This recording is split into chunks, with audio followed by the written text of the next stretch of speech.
After 5 years of marriage, my husband's mistress got pregnant, but instead of throwing a tantrum like I used to, I went to her rundown rental apartment and brought her home with me. She was 10 years younger than me, with big eyes and a high nose bridge. Looking just like me when I was 20, she clutched her belly cautiously and asked me, "Sister, I'll give birth to this child and leave. I won't ask for anything, okay?" I gently stroked her hair and thought, "Don't be scared. I'll help you take my place as soon as possible. After all, if I wait any longer, the man I've been eyeing will leave the country." Chapter 1. When someone with ill intent handed me the news of Luna's pregnancy, she was already 3 months along. It wasn't that Oscar deliberately wanted to humiliate me, it's just that 3 months ago, on my birthday, we had a terrible argument. I said something cruel, and in a fit of anger, he stormed out. He must have ended up with that girl who, in order to earn money to treat her mother's illness, had no choice but to sell herself. I don't know what chaos unfolded that night, but the next day, I saw the shirt Oscar had taken off. There were faint traces of blood at the hem. This wasn't the first stand-in he had found outside. I didn't take it seriously, so I had no idea the girl would get pregnant. The car made its way deep into the alleys of the urban village, and the farther we drove, the more my brows furrowed. I couldn't help but ask, did Mr. Oscar not buy her a place to live? Oliver glanced at me silently. He did. She didn't want it. That did remind me a bit of my younger self. When we reached the building, I frowned even deeper. The buildings were tightly packed together, barely letting any sunlight in. The girl lived on the 8th floor, and the staircase was so narrow that even I, who frequents the gym, was panting by the time we climbed it. I hadn't smelled this kind of musty, suffocating air in a long time. It was oddly familiar. Apartment 801, a worn green door. When I knocked, a long-haired girl in a white dress opened it. She wasn't wearing makeup, but she was still very pretty. Her big, round eyes looked like a frightened deer's. She turned pale the moment she saw me. Clearly, she knew who I was. She instinctively took a step back. "Madam," I responded with a calm mem. "Hello." That made her tremble even more. "Won't you invite me in?" Luna froze for a moment, then stepped aside to let me in. It was a very tiny one-bedroom apartment, so small that my bathroom at home was larger than the whole place. But it was warmly decorated, a lace cover over the sofa, a small TV, handmade trinkets on the table, and a photo of Oscar. Oscar at 20, standing on a mountaintop, full of youthful pride. I had taken that photo. I thought I had lost it. Turns out, he brought it here. Luna followed my gaze and quickly covered the photo. Sorry. Oscar made me put it there. After 10 years with Oscar, I knew exactly what he was thinking. He saw in Luna a face that was 80% similar to mine, a temperament that mirrored mine halfway. It reminded him of the past. Who knows why he's so fixated? I smiled slightly and sat on the couch. "You're pregnant?" Luna was stunned. Fear quickly rose in her eyes. "Yes, but I didn't mean to. I really didn't know it would happen. I'm sorry. Madam, I didn't mean to ruin your relationship. Please don't hate me. I'll get rid of the baby. I'll leave. Just please, don't go after my sick mother." Tears rolled down her cheeks like pearls from a broken string, pitiful and heartbreaking. I walked over and gently touched her face. So soft, so smooth.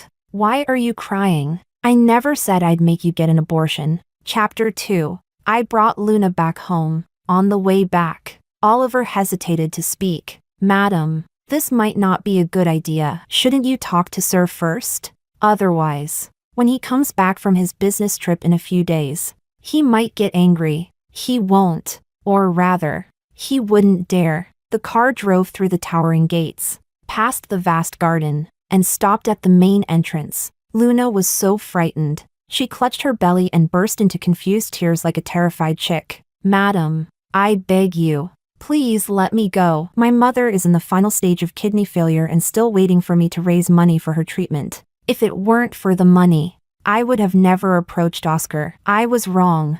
I truly know I was wrong." She cried incoherently, and I had no choice but to wipe her tears again. "Shoo, don't be scared. I already told you I won't hurt you." Compared to the 13 arrogant and scheming mistresses Oscar had in the past, she was actually my favorite. so I brought her back, through the long corridor, then took an internal shuttle to the very back of the estate. There stood a traditional wooden pavilion, by a lotus pond, where a woman was sitting with her eyes closed, resting. I led Luna over. Mom. The woman slowly opened her eyes. She looked at me, her deep gaze holding a faint, almost undetectable glint. She's the one? Have you checked? Yes. It's a boy. Good. Take good care of her. I will. After that, I lowered my gaze and led Luna out quietly. By then, Luna had stopped crying. She looked at me timidly. Madam, why did you bring me here? Chapter 3. I genuinely liked this little girl, and for once, I was patient and gentle as I coaxed her. I brought you here to walk the proper path. You're already pregnant. It's not something we should keep hidden, Luna cautiously said. I told you. I won't try to take Mr. Oscar from you. I interrupted her with a smile. Don't say that. Let's eat first. It was obvious Oscar had never taken Luna anywhere decent on a date. That night, even the simplest 15-dish dinner left her stuffed. She clung to my fingers like a little bunny. Madam, that ham and bird's nest soup was so delicious. And the eggplant dish, it's different from what I've had before. I watched her hopping around with joy, occasionally reminding her to be careful. Luna laughed and laughed, then suddenly looked a little embarrassed. Sorry. I grew up poor. I've never seen much of the world, so I get excited over small things. I smiled and shook my head, reaching out to pat her on the head. Do you like it? This kind of life? Luna nodded. I like it. Good. I coaxed her back to her room, got her to shower, and go to bed. After the bedroom light was turned off and the room went dark, I stood in the garden, watching the stillness around me, sipping the familiar silence like tea. The housekeeper came over with a cigarette and a lighter, showing the same hesitant expression Oliver had earlier. Madam, must you really do this? I don't think Sir truly likes this girl. She's only young in terms of education or looks. She can't compare to you. So what? I'm still stuck here, year after year, like some forgotten monk sweeping floors, worn down to despair. Perhaps I'd been triggered by Luna during the day, because that night, for the first time in a long while, I thought of the past. Back then, I was so bright and radiant. I had no idea what hardship meant. Though my family was poor and lived off farming, my parents loved each other dearly and spoke to each other with respect. I wasn't a top student, but my grades were good enough to get into the best university in South City. So when the 20-year-old me met the 20-year-old Oscar, who was basically a campus legend, I didn't feel intimidated or unworthy of him at all. While everyone else chased after him, I was more focused on figuring out what job I wanted after graduation. Maybe it was this unexpected attitude that caught his attention. Oscar fell in love with me. He suffered a lot trying to win me over. I had no interest in money and didn't care for expensive gifts. So Oscar learned woodworking and made little carved cats to amuse me. I believed in equality in relationships and disliked fancy Western meals. So Oscar learned to cook for me and burned his hands with blisters. To marry me, he fought his family with everything he had. I didn't even know what exactly he went through, only that he disappeared for 3 months. And when he returned, he was thin and hollow-eyed, saying, Diana, I can finally marry you. He gave me a wedding that stunned the whole of Harbor City. Our banquet made front-page headlines for 3 days straight, and I truly thought we would love each other forever. Chapter 4. In truth, the differences between us had started long ago. His family drove more than a dozen luxury cars to my rural hometown, creating a traffic jam that stretched for miles. My parents, dark-skinned and modest, trembled in fear, thinking someone had come to collect a debt. When they heard it was a marriage proposal, they were overjoyed. My dad brought out his prized cigarettes and handed them to Oscar. My mom opened the precious tea she'd been reluctant to drink. Oscar's expression turned a bit awkward. Fortunately, he was well-mannered. He casually changed the topic. But I, sitting beside him, keenly noticed the slight furrow of his brow. Even when he left that day, Oscar never smoked a single cigarette from my dad. And those 10+ cups of golden tea? Not one sip was taken by anyone from his side. At the time, I just thought, some things are inherently different and don't need to be forced. I didn't realize then that this was a sign of a bigger truth. Oscar and I were on two entirely separate paths. As time passed and the initial passion faded, our differences in values began to tear small cracks into our relationship. When the first mistress appeared, it felt like the sky was falling. That woman couldn't even properly be called a mistress. Oscar had gone out with his rich friends. They were all second-generation elites, unmarried, each with a hostess on their arm. Oscar sat alone at first. Someone noticed and casually pulled over a busty girl for him. Oscar was going to refuse, but his gaze lingered and stopped. Drunk but not wasted, they both silently slipped into the restroom. After a few grunts, he handed her tissues to wipe her mouth, then stuffed 10,000 yuan into her pocket. At that time, I was home stewing in anger about Oscar coming home late again. When someone sent me a photo out of kindness, I rushed to the bar, just in time to see Oscar walking out of the bathroom. That time,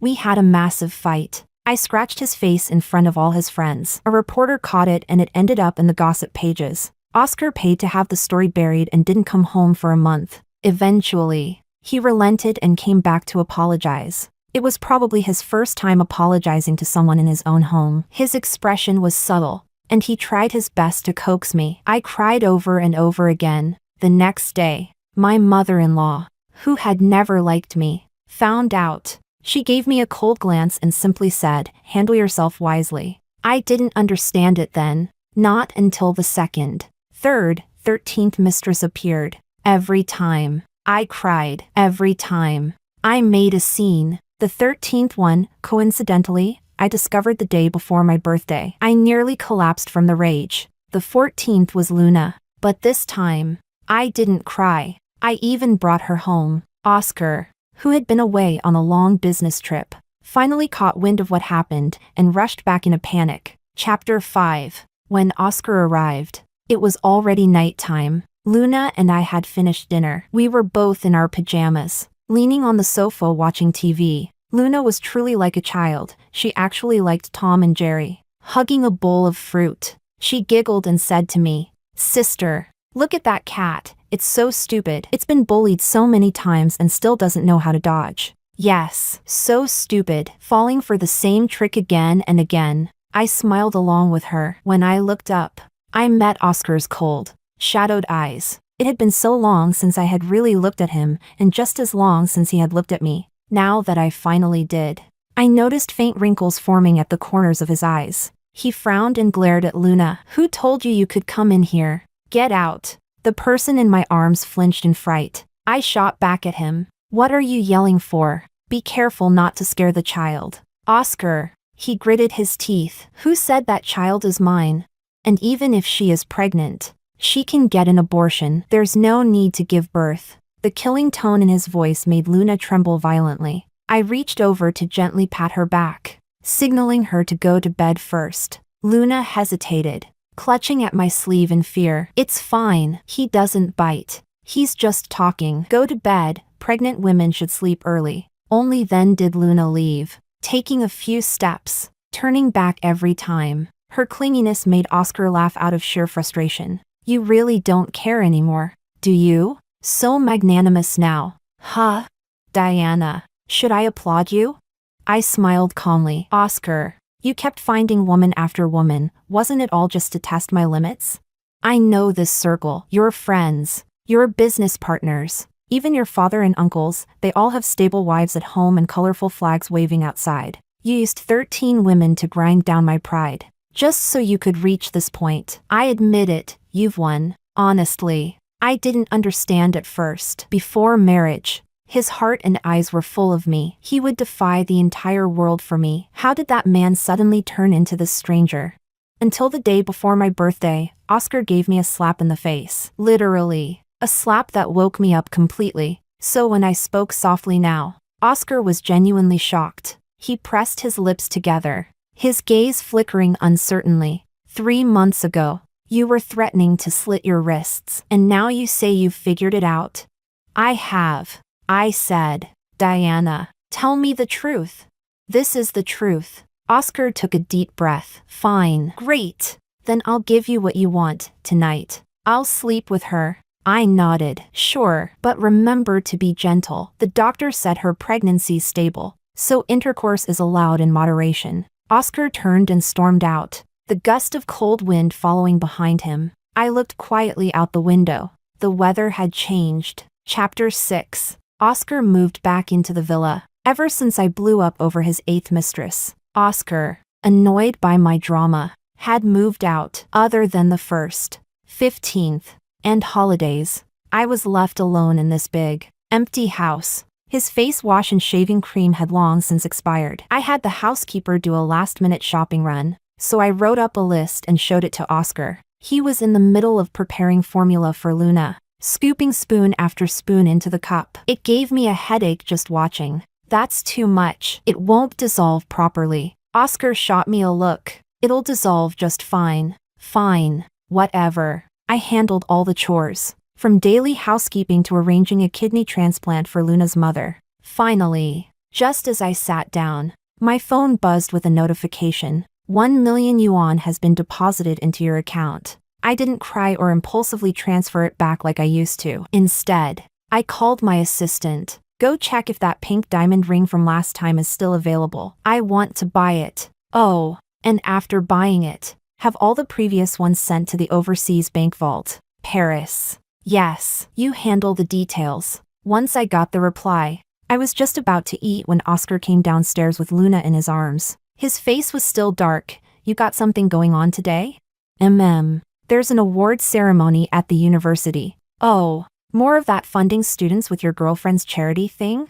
Doing a good deed a day. Oscar fell silent. After a pause, he tugged Luna closer. I'm taking her out to buy some clothes later. You really don't pay attention. The weather's cooled, and she's still dressed so lightly. If you want to play the saint, then take care of Luna properly during her postpartum period. Once the kid's born, I'll even have him call you mom. His sarcasm was biting, and Luna sat there, visibly uncomfortable, sneaking pitiful glances at me. Her entire face screamed, I'm not. I didn't. This man is talking nonsense. I was too tired to even meet her eyes, watching silently as he held her by the waist and walked out of the house. At 11, I drove to Nanzhou University, the most prestigious school in Hong Kong City. The place was packed, and the moment I arrived, a crowd rushed over. I shook hands with the school leaders, one by one. Today was Nanzhou's annual awards ceremony. Dozens of awards had already been handed out. Finally, it was time for the last one,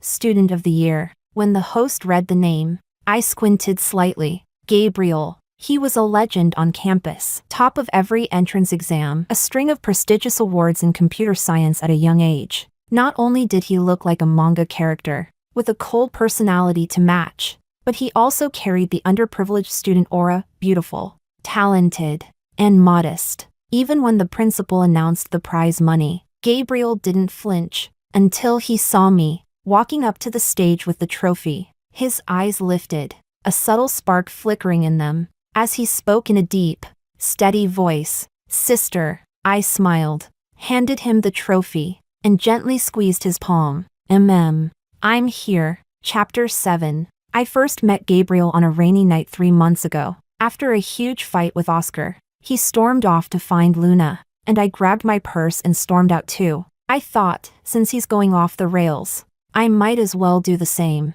I was going to find myself a handsome boy toy, hot body, pretty face, just to piss Oscar off. Drunk and dizzy, I stumbled out of the bar and mistook Gabriel, who had just finished a part-time job and was heading home, for a male escort. I latched onto him and refused to let go. I must have looked pretty pitiful, crying my heart out, otherwise he wouldn't have skipped calling the cops and actually carried me home after I passed out. When I woke up the next morning, I found 2 dishes and a soup on the table, and that unfamiliar, cold-faced boy sitting by the desk. For the first time in forever, I actually felt embarrassed and flustered. But that didn't last long. Gabriel turned to look at me and said, Senior, he continued. I'm a student from X middle school. I just started 7th grade. I once saw you give a motivational speech at an award ceremony. I've looked up to you ever since. Dear God, back then I was this radiant, inspirational poor student full of positivity. And now, my junior just caught me hitting rock bottom. How humiliating is that? Not knowing how to salvage my dignity, I gave up trying and just sat down to eat. Day by day, as we spent more time together, I started liking Gabriel more and more. He's the type who's not just good-looking, but brilliant and disciplined. His family's poor, his dad is sick and can't work, and his mom farms but barely makes anything. Even the family's living and medical expenses fall on his shoulders. Gabriel juggles 2 part-time jobs and still manages to rank top in class. It's not easy. After getting to know him, I tried to give him some financial help. Gabriel refused at first. I told him not to be so uptight. I said, "Pride won't put food on the table. Life already slapped me a few times and paid me some hush money. If I spend it on you, at least I'm doing a good deed." Gabriel stopped arguing. Every time I showed up at his place in a foul mood, he'd quietly cook for me. Oscar used to drown in soft affection, now it's my turn. And I must say, it feels pretty damn good. Though, sometimes things do blow up in your face. When I got home from the school ceremony, it was already past dinner. Oscar was still sitting at the table, and Luna sat beside him, pale and sluggish. I rushed over in panic. "What happened?" Luna gave a weak smile. "I'm just too hungry. I got low blood sugar." "Then why didn't you eat?" She looked like she wanted to speak but didn't dare. I turned to Oscar and saw his face full of rage. With a smack, he threw his phone on the table. On the screen was a photo of me and Gabriel from the ceremony. Our eyes met in the picture, both with faint smiles. Oscar's voice was ice cold. "Who the hell is this guy? Are you seriously cheating on me?" I gestured for Luna to go ahead and eat. Then I met his gaze head on, lips curling into a smile. "Didn't you tell me to go find another man?" Chapter 8. To be honest, I had almost forgotten those words. Because at the time, I was too heartbroken. My brain must have activated some kind of self-defense mechanism. When I went to catch Oscar with his 13th mistress, they were sitting in a group, drinking and chatting. Oscar had a half-naked woman in his arms. She looked about 50% like me, and he said impatiently, "I'm starting to really hate Diana." Sitting next to him was the same man who'd once introduced him to that bar girl, a guy named Justin. Upon hearing this, Justin howled with laughter. "Oh, bro. Finally, you've come to your senses. I've been saying all along, she's useless. Her parents are dirt farmers. You can smell that poverty from 8 meters away. If she hadn't married into your family, she would have never lived a good life. In families like ours, wives know their place. How come she's the only one throwing tantrums every day? Smashing your pride into the floor? You're the heir to the family. You're the general manager of the whole group. Flirting and keeping a couple of women is normal. Man, why the hell do you keep apologizing to her? Does she even deserve it?" As Oscar listened, his tone grew colder. He scoffed. "Don't even mention her parents. They really can't make a proper appearance. Last time they came, they brought a bunch of chickens and ducks and turned the house into a wet market. Every time I talk to them, my scalp goes numb. I'm terrified of saying something that might hurt their precious pride. But honestly, I couldn't care less about when their cabbages are ready to harvest or whether their peanuts grew well. All that farm talk is nonsense to me. We've been married for years. I've given Diana so much money, yet she's never thought to help her parents dress better, raise their status a little. Every time they visit, people think they're beggars. It's humiliating." Oscar took a deep breath. My father was right. When two people come from different worlds, that kind of love always ends in tragedy. I stood there not far away, listening to him finish, half of my body completely numb. I've never been materialistic. I hardly ever touched the money Oscar gave me. I never imagined that in his heart I was seen this way. 1,000 thoughts flashed through my mind. Should I rush up and kill him to reclaim my pride? Or just go home, file for divorce, and walk away with my dignity? Or maybe play the same game. After all, I've got plenty of money now. If he can be shameless, so can I. As I was thinking, Justin tilted his head, spat, and suddenly our eyes met. He jumped up, startled, and nudged Oscar. Oscar turned around, and when he saw me, his face froze. Maybe in that moment, he was as lost as I was. Neither of us knew what to do. Finally, he walked toward me. I did what any woman in my position would do. I slapped him hard across the face. Oscar laughed from pure rage, and that was my fatal mistake. I didn't realize my position. Oscar was surrounded by a crowd of his so-called brothers, all smirking, waiting for a show. His face turned from white to purple, then blue, and finally, he let out a cold snort. What? Did I say anything wrong? Your parents aren't poor? We aren't mismatched? Or, have you not humiliated me over and over again? Honestly, Diana, there's something I've wanted to say for a long time. He leaned closer, his words sharp as knives. Diana, you really don't know what's good for you. Look at yourself. Neither your looks nor your background are anything special. If it weren't for me indulging you, what right would you have to strut around Hong Kong City like a queen, living such a luxurious life? Chapter 9. My head buzzed violently, and tears streamed down uncontrollably. My throat was tight as I choked out. Oscar, you said you'd be good to me. He cut me off. Good to you? Haven't I been good enough? Look at the food you eat, the clothes you wear, everything you use is paid for by my family. I made you live like royalty, gave your parents a life they never dreamed of. What the hell are you still unhappy about? These past few years, you've complained about everything. This is wrong. That is wrong, and you refuse to have a child. Do you know how much my mother resents you in private? Do you know my father's mistress is pregnant with their second child? Do you see my mother making a scene about it? If you keep throwing tantrums and acting like a spoiled child, making this house a war zone every day, then we're done. Diana! I'm telling you, my family wants a respectable daughter-in-law, not some jealous drama queen. If you can handle that, fine. If not, get out. I couldn't even cry anymore. My voice came out dry and hoarse. Then what about my heart? Oscar? He cursed. Then go play around too. Go find yourself a man. I won't blame you. I won't divorce you. All right? For God's sake. You're impossible.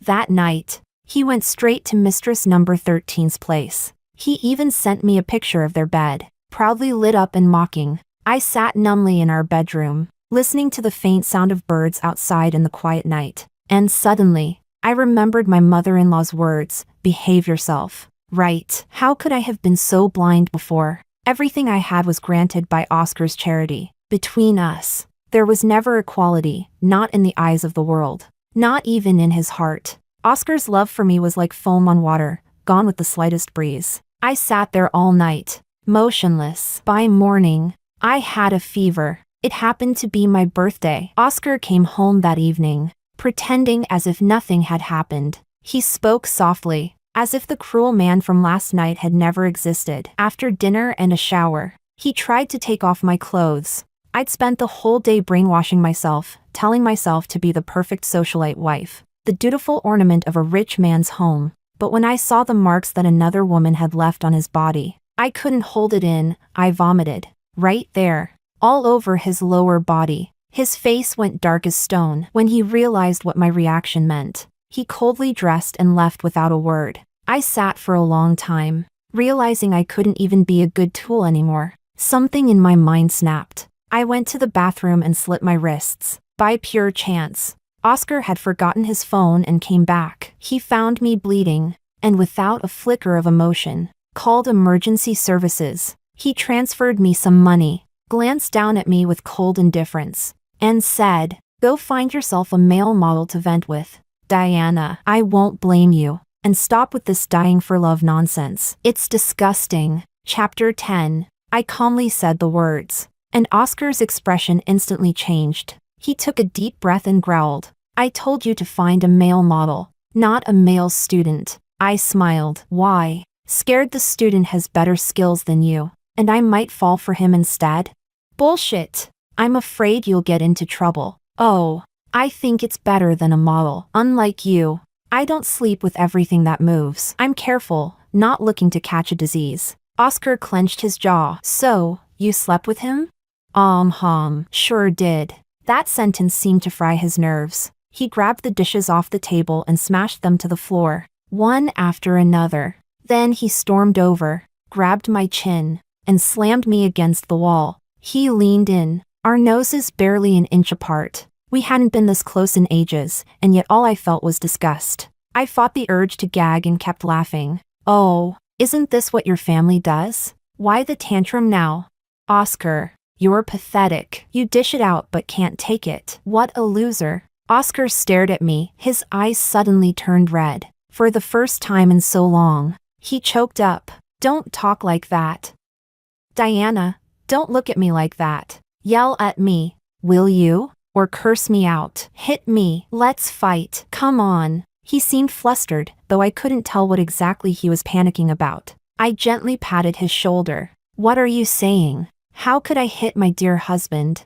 We agreed, didn't we? Do your thing. I'll do mine. No interference. Luna's a good kid. Your mom's seen her. She likes her. We've already informed your dad. He said he'll give the baby some shares in the future. Your stepmom's about to have her second kid, right? Well, Luna's young. Once she finishes this pregnancy and recovers, maybe she can pop out another one in a few months. Oscar said nothing. He just held onto my arm, opened his mouth, and closed it again, wanting to speak, failing to speak. He was exhausting. I pushed him away and went upstairs. Late that night, the bedroom door opened. Oscar slipped into the big bed, half of which had been empty for a long time. He lay there, watching me sleep peacefully, and all night long, his brows remained furrowed, lost in thoughts no one else could hear. Chapter 11. The next day, word of the fight eventually reached my mother-in-law. She called me over, her tone still somewhat disapproving. You argued with Oscar again last night? I'm sorry, Mom. It was my fault. I thought after 13 of them, and now that you've even brought number 14 home, you'd finally grown up. I lowered my head. Oscar found out I met a guy outside. She paused, then lifted her eyes. Diana, you're getting out of line. Yes, I am. Back when you were in the hospital, I told you, our family is like this. The first thing we do after marriage is tame the daughter-in-law. In a wealthy household, there's an unspoken rule: we talk money, not love. You need to be clear on what you really want. But you also said, if I figured it out, I could leave any time. She sneered. Nobody willingly gives up wealth and luxury. I do. She gave me another look. Humph, hypocrite. You'll regret it one day. All men are the same, none of them can keep it in their pants. Seeing I said nothing, she finally stopped, then asked again, you've really thought it through? You really want to leave? Yes. Fine. I made you a promise. The compensation you're owed will be transferred to your account. Sigh. If that woman your father sees hadn't used her belly to compete for shares, and if you had been willing to have a child, Oscar wouldn't have brought home another woman so beneath our status. I couldn't help but speak up for Luna. She said she only wants to give birth to the child. She doesn't intend to marry Oscar. My mother-in-law snorted coldly. Humph. Do you think everyone's like you? They all start out saying that. Wait until she's used to the good life. You'll see if she keeps up that act. I said nothing more. After a long pause, she sighed. Forget it. If she really is that clever, once the baby's born, I'll make sure she gets some compensation. At least, that gave Luna a way out. Chapter 12. Oscar sat in his office, staring blankly at his phone. In his mind, he kept replaying that strange smile on Diana's face. Honestly, he really did like her at the beginning. Otherwise, he wouldn't have insisted on marrying her, even at the risk of having his legs broken. After marriage, they did have a rare period of sweetness. Diana wanted to work, but Oscar couldn't bear to be without her and didn't want her to suffer. So she didn't work. Instead, she would make soup at home in the morning, bring it to his office, and watch him drink it. If there was nothing going on in the evening, she'd even drive to pick him up from work. They were like any ordinary newlywed couple, clingy and affectionate. One day, Justin invited him to a private party. Since the wedding, Oscar hadn't seen his childhood friends at all. Oscar reflexively declined. Justin gave him a strange grin. Oscar, do you know what we call you now? What? Henpecked coward. Who the hell in Port City, among the rich, is afraid of his wife like you? Ha ha ha. Licking your wife's feet at home all day long. All right. Forget it. Let's just pretend we're not friends anymore. Oscar's throat burned. It had been a long time since he'd hung out with his buddies, and he hadn't known they'd been mocking him behind his back. On impulse, he lied to Diana, saying he had to work late, and went to the party anyway. And once you do it once, there's always a second time, eventually. With enough egging on from his friends, Oscar stopped bothering to hide it at all. He thought, they're right. His father had kept a mistress in the open, why couldn't he? He had wealth, status, and had already given Diana the title of wife and a grand wedding. Wasn't that enough honor for her? Why should he have to be a regular man, constantly under his wife's control? Oscar stopped hiding it. He was eventually caught red-handed by Diana. That day, after the fight over his first mistress, his mother had called him in for a short talk. She looked at him steadily and said, "I thought you were different." Different how? She didn't say, nor did she scold him like other mothers, lecturing that cheating was wrong. And so, Oscar sank deeper and deeper into that filthy road until Diana became numb to his cheating. Just like those other women he used to know, he didn't even like Luna. Her eyes were too pure, too much like Diana at 20. He only slept with Luna once, but she got pregnant, and somehow Diana found out. Instead of making a scene, Diana brought Luna home, treating her like a sister. That's when Oscar felt the panic rise. He suddenly remembered his mother, sitting silently all night after finding out about his father's affair. The next morning, her once gentle eyes were dried up. No, he didn't want Diana to turn into a wilted flower too. He loved her. He married her to spend the rest of his life with her. He wanted her to be happy. Oscar exhaled heavily, as if he'd finally found a sense of direction. He picked up his phone, ready to order flowers, when the secretary knocked and came in. "Sir, your mother sent this over." It was from his mother, a divorce agreement drafted by her lawyer. Chapter 13. Oscar stumbled home in a rage. Diana wasn't there. She had gone with Luna for a prenatal checkup. Only his mother was in the garden feeding the koi fish. Oscar stormed over furiously. "Mom, why are you forcing me to divorce Diana?" Without even looking up, she replied calmly, "Because she doesn't love you anymore." The sharp words struck Oscar like a slap. "That's not true." "It is. I can beg her. I can make her change her mind. We dated for 5 years. Married for 5 more, 10 years of love. I don't believe she could let go so easily." Only then did his mother slowly look up at him, eyes filled with mocking amusement. "You can try. Why can't she?" "Because." "Enough. The matter is settled. It's not like you're short of women. Just find another one." Oscar laughed bitterly, enraged. "Why should I listen to you?" "You don't have to." "But Oscar, do you remember what you said when your father had that woman outside?" Oscar paused. He remembered. He was 12 then. His parents, married 20 years, had fought bitterly when his father had a child with his secretary. Young Oscar had stood with arms akimbo, yelling at his dad, calling him an old pervert, a heartless traitor, blinded by lust. His father had only lowered his head and muttered quietly, "Son, you'll understand when you're older. Love is easy. Staying together is hard." Oscar had snapped back. "I'll never be like you. I'll treat my wife right. And if you fall out of love, then at the very least, I'd end it with dignity. I'd never make it ugly like you did." Ending with dignity, in marriage, in promises, meant no less than forever. Because once love fades, what's left is often pulling, clinging, and mutual torment. Oscar sat back in defeat and returned to the main house. Spending a long time alone in the garden, he watched Diana get out of the car, gently supporting Luna's now slightly swollen belly. The two were chatting about something. In the warm, golden afternoon light, Diana looked serene. She even placed a soft hand on Luna's stomach, her eyes filled with gentle anticipation. So she was really ready to leave? Oscar felt a storm rise inside him. After dinner, Diana went upstairs, asking him to spend time with the pregnant woman. Luna, clearly terrified of him, had a stiff, uneasy expression. The more Oscar looked at her, the more irritable he felt. He followed Diana upstairs and saw her on the phone. Back turned to him. Her voice was soft and soothing. "Okay, I'll see you tomorrow. Cook? I want pork rib soup, scrambled eggs with tomatoes, and maybe a potato stew." Yes.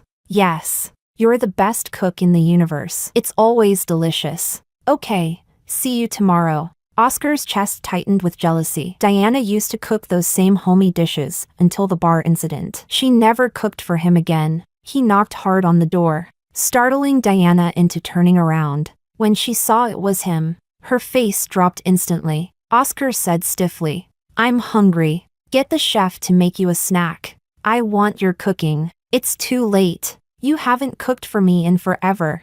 He finally blurted out the complaint he'd been bottling up. Diana paused, her cool eyes slowly darkening with sarcasm. "Didn't you say you hated the boring meals at home the most?" Chapter 14. The divorce was finally set in motion. The process moved quickly within 30 days. The certificate was issued. Although my mother-in-law had never approved of my background, she still gave me a generous settlement, considering I'd spent 10 years with Oscar. After the divorce, I moved out of his mansion. Luna clung to me, teary-eyed and reluctant. "Don't go, sister. I'm scared to be alone." I smiled at her. "Don't be. There are servants in the house." Her eyes welled with tears. But Mr. Oscar never comes home, and Madam always has that cold face. How am I supposed to live like this?" I touched her cheek. It was so soft, almost fluffy. "You should have thought about that the day you messaged me." Luna, her face went pale. "What?" "The pregnancy news. You were the one who leaked it to me, weren't you?" Luna's expression faltered, panic flashing across her face. "And no, it wasn't me." I spoke lightly. "I checked. Back then, your mother owed tens of thousands in medical bills. A kidney transplant would cost $500,000. And Oscar, well, he slept with you in a hurry and didn't pay you a cent. You probably wanted to forget it. But then you realized you were pregnant and decided to take a gamble. Congratulations. You won. You succeeded in drawing me to your door and even got me to solve the issue of your mother's treatment." Luna's eyes filled with tears. I am sorry, sister. I didn't mean to. It's fine, really. If she hadn't come to me, who knows when I would have found a reason to free myself from that swamp and get what I rightfully deserved. So every kindness I'd shown her since the day she arrived had been sincere. I waved goodbye to Luna. From now on, the one trapped in that grand, suffocating mansion was her. Still, I'd left her a way out.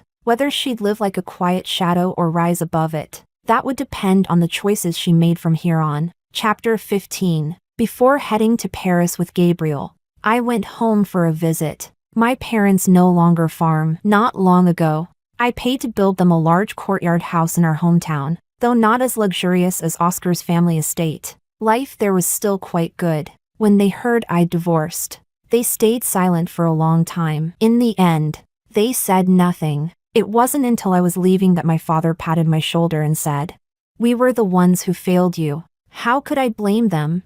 Who doesn't wish for a better birthright? I smiled silently, then left the land I'd known my whole life and headed abroad. I invested overseas and started a company for Gabriel, giving him a 30% stake. He threw himself into the work with great enthusiasm. The company grew rapidly. 2 years in, it had gained a solid name in the industry. A major tech company took interest in the system Gabriel developed. The series of funding alone brought in over $10 million.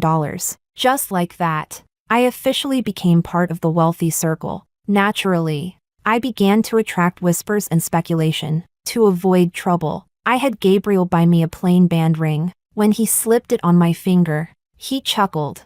"So, are you mine now, big sis?" I smiled.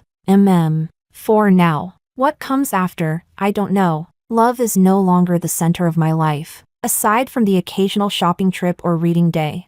Most of my time was spent making aggressive investments in emerging industries, powered by Gabriel's tech. One day, back in Hong Kong to negotiate a deal, I ran into an old acquaintance at a bar. Justin, still flashy, still surrounded by beautiful women, though noticeably fewer friends. He stared absently at a woman's chest, then turned his head. Our eyes met. He grinned slyly. Well, if it isn't Miss Diana herself, what brought you back? Break up with your boy toy already? I glanced behind him. His uncle, Nestor, one of the most respected elders in his family, was quietly watching him. Justin immediately lost his swagger and stood up. Nestor snorted. "Your father's too lenient with you. You're a grown man and still loitering around like this? Stirring up nonsense?" Justin bowed his head. Silent. Go home. In a few days, your dad's arranging a matchmaking dinner. If you don't want an alliance marriage, you can get out of the family. Justin's family business had been under pressure for years. Nestor finally secured my investment. So naturally, he was being cautious. I watched the scene unfold, then lost interest. Mr. Nestor, it seems nothing's changed here. I'd like to leave now. Of course. Miss Diana, I'll see you out. We left one after the other. Back at my hotel, I received a message from an unknown number. You're still so beautiful. It was the same number that had once messaged me about Oscar's affair. I smiled and replied, yes, not like you. Justin, you've aged. You egged him into keeping a mistress and then schemed to let me find out. All because you were jealous of his happy life and wanted to drag him down with you, right? Now that he's divorced, he doesn't hang out with you guys anymore? No reply after that. But I knew Oscar had already cut ties with Justin, and the decline of Justin's family business? Oscar had a hand in that too. Those 13 mistresses Justin threw at Oscar, what intentions did he have? A divorced Oscar had finally seen through it all. I heard that after Luna gave birth, she didn't cling to Oscar. She took a settlement and left Hong Kong with her mother. Oscar, now alone, turned into a picture-perfect father, either working at the company or caring for his child. Alone in that massive mansion. Did he regret it?